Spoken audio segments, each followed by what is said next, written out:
Вот спрашивается, для чего эти истуканы были сделаны? И кто же их сделал? Что это какое-то чудо, которое мы видим наяву. Это чудо воистину было, воистину существовало. И вот перед тем, как ответить на эти вопросы, я вам отвечу на третий вопрос, кто и как изготавливал истуканов. А это у нас связано с нашим путешествием и с нашим исследованием вулкана Ранурараку, того вулкана, где находится карьер истуканов. Вот представляете, это в принципе говоря небольшой вулкан. Он неактивный сейчас.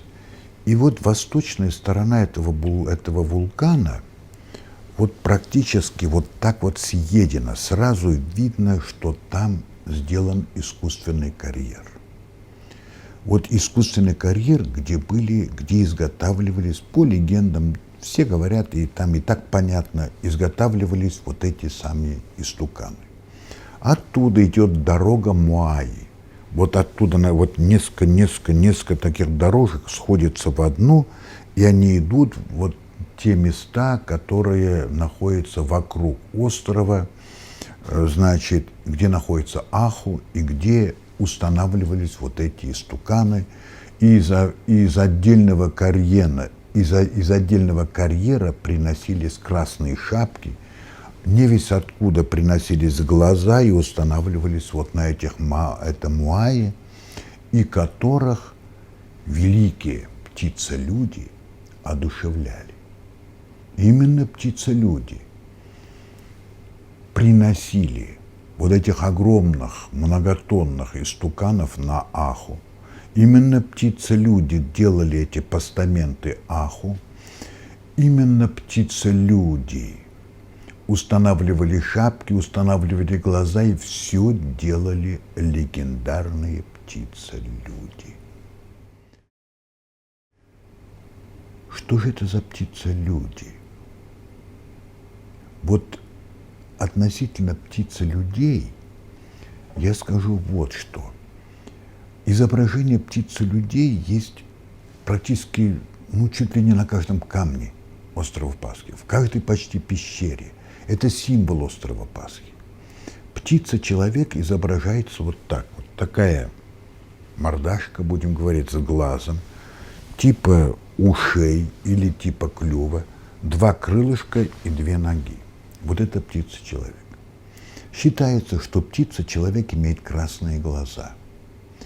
Считается, что птица-человек – это энергетическое существо подземного мира, которое выходит из подземного мира, то есть Шамбалы, для того, чтобы иногда проконтролировать ситуацию. Именно птицы-люди выходили из подземных труб для того, чтобы изготавливать муаи, истуканов. Так вот, я скажу об этих трубах, об этих подземных трубах. Люди, местные люди, они не боятся истуканов. Они лежат. Эти многотонные истуканы лежат, как чего-то древнее, как символ чего-то страшного, воистину страшного. А весь остров Пасхи – это есть дырявая земля. Это воистину дырявая земля, в которой множество пещер. Об этих пещерах ходят легенды. Об этих пещерах люди боятся говорить. Эти пещеры засыпаны такими камнями, чтобы люди туда не подходили. Эти пещеры, считается, что там человек превращается в туман, то есть, наверное, дематериализуется. Если вы у местных людей острова Пасхи будете спрашивать про пещеры, то они будут уходить в сторону. Истуканов, пожалуйста, они все покажут. Вас поведут на карьер, где делают истуканов. Все это будет нормально.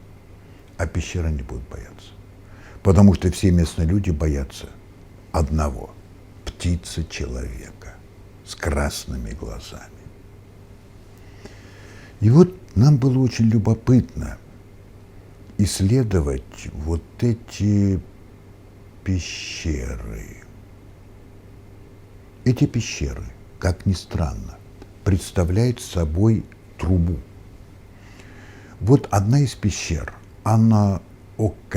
Анаокеке называется, представляет собой трубу где-то примерно 1,5 метра в диаметре, около 1,5 метров. По ней можно идти на четвереньках. Вот она окантована вот таким слоем, где-то сантиметров почти что 20, типа керамики. И на этой керамике везде есть изображение птиц и людей. И вот эта труба вьется под землей и уходит не весь куда под землю. Местные жители нас предупредили. Если вы влезете в пещеру трубу, там все называют пещера труба. Если вы влезете в пещеру трубу, то будьте внимательны, выключайте периодически фонарик и смотрите вперед. Если вы увидите красные глаза, моментально разворачивайтесь и уходите, это птица-человек. Вы превратитесь в туман, вас не станет, вы дематериализуетесь, вот так получается. В этих пещерах хорошо известно, что погибло уже 60 человек на острове Пасхи. И мы, исследуя эти пещеры, очень боялись. Вот я прополз где-то около 250-300 метров по этой пещере. Но когда я увидел красные глаза и памятуя, что мне сказали, я быстрее развернулся, причем разворот очень тяжелый был. Эта пещера была узкая, еле-еле развернулся и давай, быстрее. Обратно. Там тяжелейшая атмосфера. Там вот такие плазмоиды, то есть цифровая камера ловит такие шары. Они нападают на человека, они не пускают человека в подземный мир. И они не хотят, чтобы какое-то ничтожество под названием человек контактировало с великим птицей-человеком, который делал истуканов и который создал эти пещеры-трубы и который является символом острова Пасхи. Но не только птица-человек делал истуканов острова Пасхи. Получилось так, что вот в этом карьере, вот там, где было все уже выбрано, есть еще один слой где-то ближе к югу, где эти истуканы только-только изготавливались. То есть они недоделаны, они лежат. Они лежат вот так один рядом с другим, вот так один поперек. То есть это абсолютно экономия материала при изготовлении истуканов. Как можно его вырубить? Его не вырубить ничего невозможно. Расстояние между огромными истуканами, всего-то там 2-3 сантиметра. Понимаете, и пилой не выпилить, под него не подкопаться. Невозможно сделать. А он 10-20 тонн. Вы понимаете? 300 тонн даже там лежит один. Вы понимаете, который еще не доделан, этот самый истукан. Как это можно? И волей-неволей мы согласились при анализе вот изготовления этих муаи с легендой рапануйцев. Гора сама рождает истуканов. Так они мне сказали. И тут наш член экспедиции Шамиль Цыганов произнес такую смачную очень фразу, которая всем нам понравилась. Гора почкует. И мы поняли, что все-таки существует еще и каменная жизнь. Что камень – это живое существо, что мы ведь понимаем, что чип, маленький чип нашего мобильного телефона, в этом телефоне интернет, все что это угодно, мы можем фотографировать, снимать видео и все что угодно. Там существует такой уровень памяти. Ого-го, вы понимаете? А это маленький кусочек камня.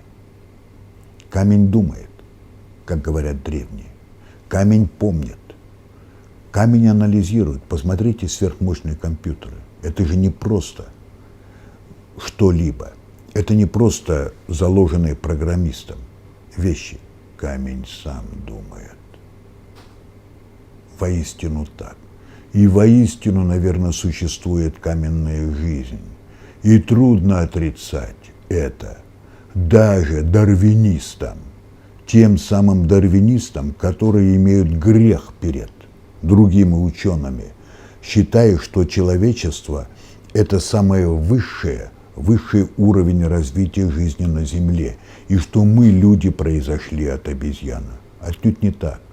До нас было много цивилизаций. До нас были атланты, 5-7-метровые, которые жили в мире заклинаний, которые были выше нас.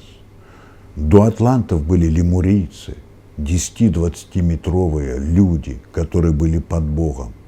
До этого, по Блаватской, была цивилизация призракоподобной жизни. До них была ангелоподобная жизнь и тому подобное. Да и каменная жизнь есть составная часть всей нашей жизни. Не зря многие народы, например, алтайцы, которые сохранили древние легенды, или тибетцы, или монголы, они считают, что камень – это живое существо, и поклоняются многим камням.